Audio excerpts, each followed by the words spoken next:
Hello everybody and welcome to a MinnMax Spotlight. MinnMax is a place about games, friends, and getting better. My name is Ben Hansen. Thank you for being here. This is a spotlight on EverQuest. So EverQuest means a lot to me because my friend group back in the early 2000s became obsessed with it. It consumed their lives and we ended up making a couple of fan films all about EverQuest called Not for EverQuest. And it was really my first foray into video production in a big way. 25 years later, EverQuest is still running, and that is what the MinnMax Spotlight here is all about. So we're celebrating the history of EverQuest through the lens of its lead artist, Kevin Lydy, who designed the game's logo, who started working on the game more than 25 years ago, and he's still here. So we're going to learn all about the history of EverQuest, Kevin Lydy's full wild career, and all that stuff here in beautiful San Diego, California. Okay everybody, it's EverQuest time apparently. Let's go on this adventure. Hey, how's it going? Mind if I'm rolling a camera? Hey, good to meet you, man. Good to meet you. Okay, babies. Ben, this is Dorothy. This is Nessie and Nigel. Nessie's the black one. So this is all I could find, and this is like super old stuff. Okay, I love it. So this is basically, where it starts. This was one of the many failed arcade games I worked on. And what was the name of this company then? This was Leland Corporation back then. Leland Corporation. Was the successor to Cinematronics. Okay. Probably best known for Doon's Dragon's Lair. Back in the day, it was sort of one artist and you did everything. If you didn't know how to do it, you figured it out pretty quick. I'm only kidding when I say, yeah, that was back when I knew everything. It's like, you get old, you realize you don't really know shit about anything, Surely you know something about EverQuest. A little bit. Oh, and I found this too. This was quite a pleasant surprise. Cover of Replay magazine. No way. Here we are, and I don't think that's even in print anymore. October '89. Do you have much of a collection of magazines you've been mentioned in? No EverQuest mentions, stuff like that? I used to. I don't. In fact, at one point I had a whole wall full of all the one sheets of every game I'd ever worked on. Yeah. Turns out, not a great chick magnet. So, so I don't have that anymore. So how many games did you make back in this era? Well, the football game, there were so many iterations of this. One of the other really successful ones I worked on was that off-road game. There were several different iterations of that, and were ultimately acquired by Bally Williams Midway. So I thought, this seems like a good time to take a break. Yeah. It was in that little break when I got connected to EverQuest. My buddy Doc Whitson, who I'd made some arcade games with, he was the first art director on the project. I did the logo and some other stuff that was, useless. But it's so funny because that comes up so frequently. I'm like, it's just a logo. Every commercial artist does about 100,000 of them in their lifetime. You want to walk around a little bit? Yeah, you want to go? I was thinking actually, because they're working on the streets, maybe we could drive down. This is so good. This is awesome. You've got a hell of a life here, man. Love it. Let's go to the beach. Please. Now, is this the most Minnesotan thing, is to just be wearing my shoes? Am I completely blowing it here? Or? You're not at all. Okay, good. This is not a place that's big on value judgments. Okay, thanks, man. And were you fully employed by them then when you're making the logo and stuff? Or I was surfing and working on my tan.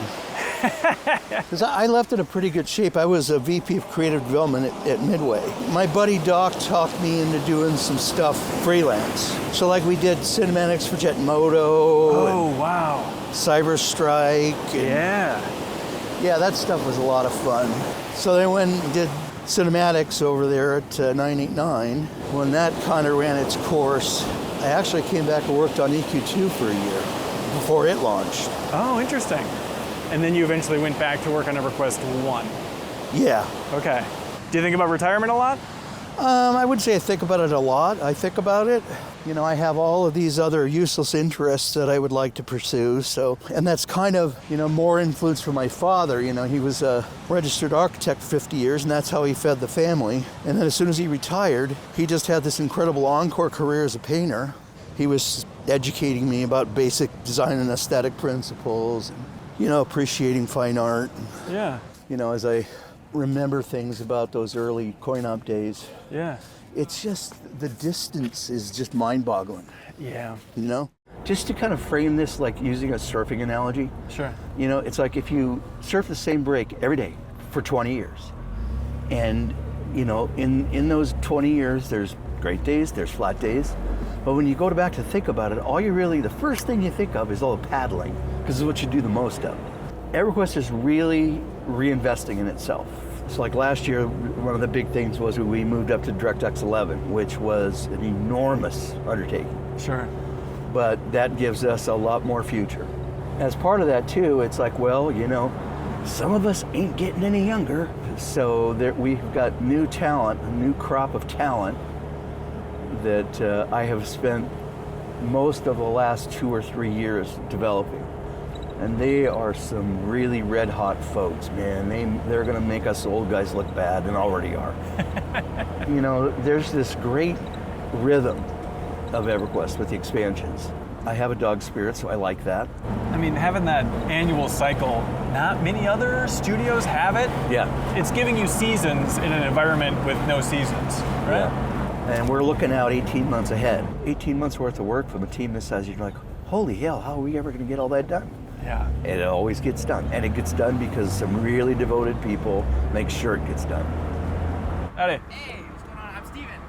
Oh, hey! Sorry, we're just looking at you like a stranger. Hi, nice to meet you. I'm Ben. Good, I'm How's it glad going? you Nice guys to are meet you. here early. Yeah. Hi, Jen. I'm filming. Is that okay? Yeah. Okay, great. I'm Ben.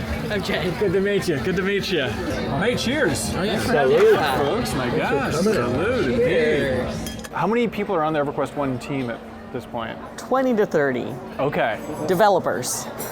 That's a good number. So 20 to 30 people Yeah. are making a new EverQuest expansion every year. Yep. Every year. So will EverQuest go on forever? Yes? Yes. Because of the new generation It coming will probably go on longer than I will be alive. in. You really think that? Yes. I do. The key is we need to get the next generation of players in, right? Right. Right. Okay, people getting their kids into EverQuest. Yeah. Their Okay. kids, their grandkids, which, you know, people are. Their grandkids, really? Yeah. Yeah. In fact, some of our developers right now are actually children of original EverQuest players. Yep. For them, that's like your dad in architecture. You know, they looked up to their parents and they were playing EverQuest Yeah. and like, well, this is it. Now Yeah. this needs to be my career. Yeah. EverQuest is the oldest video game still in active development. Is that right? Yeah. Yeah. My friends who fell in love with it in a big way, you know, at the start, are their characters still somewhere accessible? Yeah. I think if you made it past level 10, your character's definitely going to be there. Nothing goes better with a beautiful sunset than something like me. Still with the sunglasses. Yeah, they're stuck here. And you can see this from your living room, right? Yep. That's as good I as it see a little gets. green bug. Yeah, a little green flash. Hey, green flash. Surprising. I thought there was too much buck out there. I mean, this is your life in a nutshell. It's beauty of San Diego and the ocean. Okay, now the lore of EverQuest. Let's get back to it here, folks. Tell me about this moon. When you say that you work on EverQuest, like what's the most common reaction? Definitely now. It's like, oh, that's still running? Right. Yeah, we're still running. We're still putting out new content. We We're need still, you. Right. We're still putting out new expansions even. Right. So Yeah. we're shipping another one this December. You know, that's what they had in Jurassic Park. We should cheers our plates. What were your thoughts when you first learned about the EverQuest project? I'm thumbing through this game script with my buddy, and I'm like, you are never going to get this out the door, ever. How did they get it out the door? They work their asses off. Everybody in this industry who's been at it a while has slept in their office at least for part of a day. That was happening a lot. The only person who worked harder was Jen. Do you think she's the hardest working person on the Absolutely. Really? No question. Do you think you know the code of EverQuest 1 better than almost anybody in the studio? It's Saying definitely yes. going down. I know who I'd put my money on. I don't want to get weird. You have one of the most incredible brains in the game industry then. If you understand the code of EverQuest 1 better than anybody on Earth, that's wild. It's great. Thank you. That's that's the main reason I'm here ultimately. Is like, oh, I like EverQuest because my friends liked EverQuest and then had a really good time making videos with them about EverQuest when we were in high school. You know? That's cool. Yeah. That's way cool. It wouldn't be cool if you saw the videos. Ah, but they're great. Are those the gloves of Salkanor? Yes, they are. They add 20 strength. Will there ever be an EverQuest 3? I hope so. We're working on a new EverQuest game. Oh, really? Cool. We're working on a new EverQuest game. I don't know if it's going to be called EverQuest 3. Why wouldn't it? Who's saying no to that?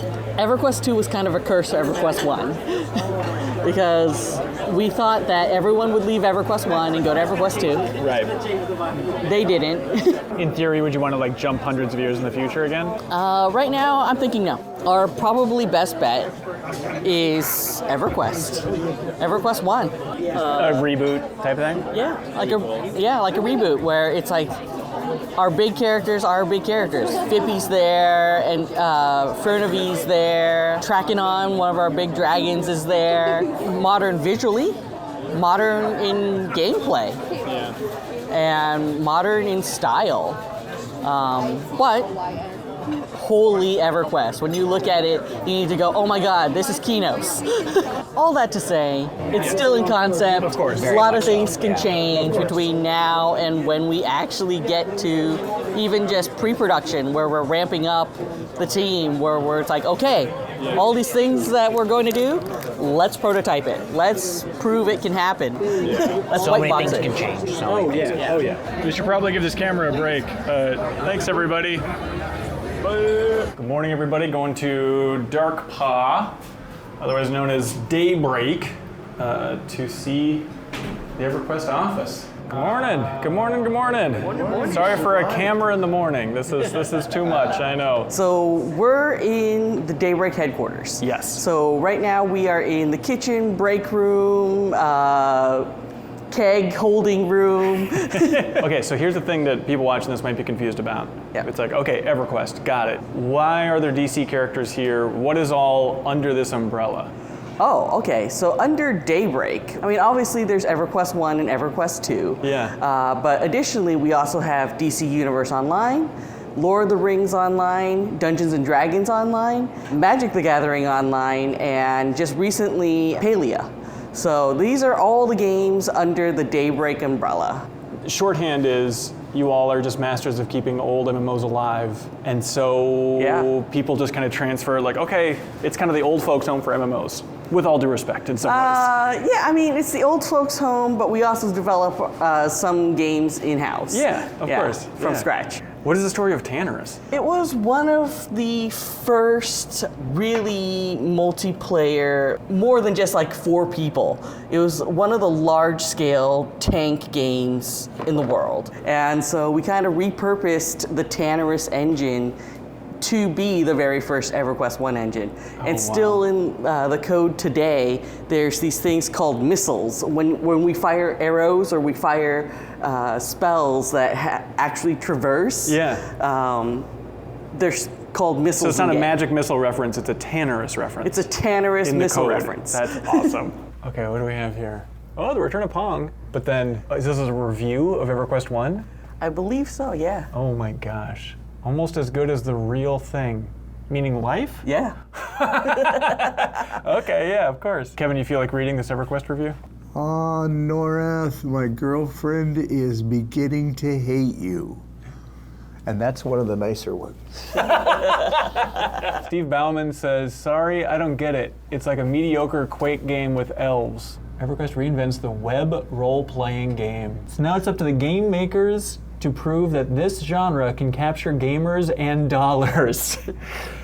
Will the MMO genre capture dollars? Yeah, it's kind of funny. When we first launched EverQuest, we were just hoping that we could do as well as Ultima Online. Right, that's the wildest dream. Yeah, and then I was talking to the very first designer on World of Warcraft, and he said we were hoping to do as well as EverQuest. This was one of the first editions of the concept of EverQuest.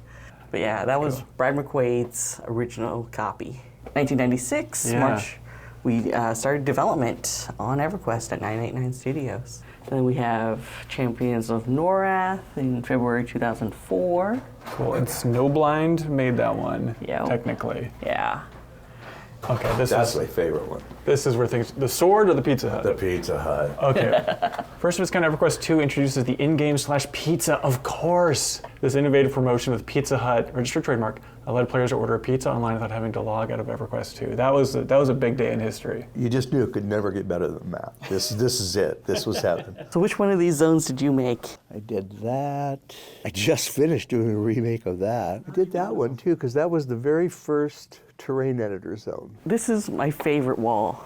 my most favorite wall in the studio. We have our first 8 expansions, well, 7 expansions plus the original key art Whoa. for launch. And these are all the original paintings, and I love this so much because you can get in close and you can actually see the brushstrokes. This is not digital, this is not faked. This is actual paint on canvas. That's amazing. That's as important as it gets. I mean, this Screw is the Mona Lisa, we got this. this is honestly ridiculous. Yeah. Tell me if you remember any of these pieces. Yeah, this is a lot of the original stuff that Doc did before there was really any production work. Oh wow. And these are the original. These are the original drawings, yeah. Whoa. Those of us who are still here, I think, are the best we can hope for are to be good stewards of what these guys started. This is too geeky. Can you show like the code of EverQuest? Is that an option? Can you boot up the back end? You might be the only person who's ever actually seen code. Really? In person. So this is EverQuest? This is EverQuest. Let's open up EverQuest. This is the engine. This is the graphics engine. This is the spells engine. This is all the database connection stuff. This is everything. This is the part that says, when I push this button, this thing is gonna happen. Right here in the spell manager, this add EQ effect, yes, effect with A. And all this is doing is basically taking all of the spell effects on a character, a player or an NPC, and it's basically packing it together into a string that we can then save out. EverQuest, the characters used to be stored in basically a compressed text file. So like everything about that character was on a text file literally sitting on the hard drive of our servers. So you would have like name and then the character's name. So all this is doing is just literally packing it for storage. And then is there any ballpark for how many players are, I don't know, online at any one time for EverQuest 1? Oh yeah, I mean there's easily 20 to 30,000 at any given time. Okay. This is too broad of a question for you, but do you have just like a message you want to get out there? I would love to scream, it's like, we're still here, come back and play with us. It's just really hard for people on the outside, I think, to understand just how much devotion and passion goes into this game. Yeah. Every day, it's all of these incredibly devoted people that are, just giving it their all. We don't waste a day. We don't have a single wasted day. Jen was talking about how, 18 months ahead we start planning out and stuff. And, you get to that end of that planning period and you see this giant long list of stuff to do and you're like, how the hell are we ever going to do that? Yeah. And the joke that we've had for years between us is it always gets done. And it always gets done because a whole bunch of people make sure it gets done. Yeah. I just wish everyone could understand how many people eat, sleep, live, and breathe this thing to try and give the best experience possible. And you've been doing it for so long. We've been doing it a long time. Yeah. The most amazing thing that I have a hard time wrapping my mind around is here coming up on 40 years. I've been able to feed myself doing this for 40 years. I mean, that's just impossible. How did this happen? Well, hey, thank you so much, everybody, for watching this MinnMax Spotlight on EverQuest and Kevin's whole dang career, man. How does it feel? Old. All right, thanks so much for watching, everybody. Any help sharing MinnMax online, MinnMax content, the MinnMax Spotlight, any of that fun stuff, we appreciate it. And any help supporting independent games media, we appreciate it. Jen, thank you for your time. Thank you. And your years and years of expertise. Shout out to the entire EverQuest team. Yay. Thanks so much, everybody. Goodbye. If you thought, hey, this video wasn't bad, well, there's a whole lot more like it on MinnMax's YouTube channel. Please help us out by subscribing to our channel and checking out the MinnMax Show podcast, also available on your favorite podcast app, the best, most thorough discussion about games on the internet with the deepest dive, our monthly community trivia show with prizes called Trivia Tower, and a whole lot more. Thanks so much for your support, everybody. All you gotta do is click that subscribe button. We'd really appreciate it.